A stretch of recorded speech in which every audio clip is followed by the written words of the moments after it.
You are looking at Julian's pronunciation guide, where we look at how to pronounce better some of the most mispronounced words in the world, like this other curious word. But how do you say what you're looking for today?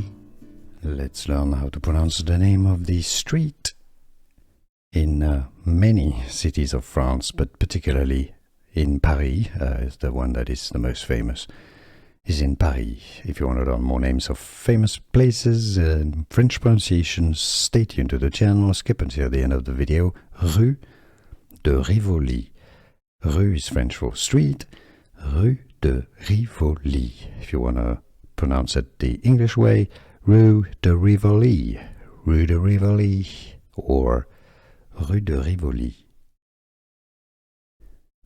Let's learn how to pronounce the name of the street in many cities of France, but particularly in Paris, is the one that is the most famous, is in Paris. If you want to learn more names of famous places and French pronunciations, stay tuned to the channel, skip until the end of the video. Rue de Rivoli.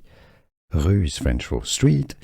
Rue de Rivoli. If you want to pronounce it the English way, Rue de Rivoli. Rue de Rivoli or Rue de Rivoli. Here are more videos on how to pronounce more confusing words and names too many mispronounced. Like this video if you found it useful. I appreciate your support. I'll see you soon and thanks for watching.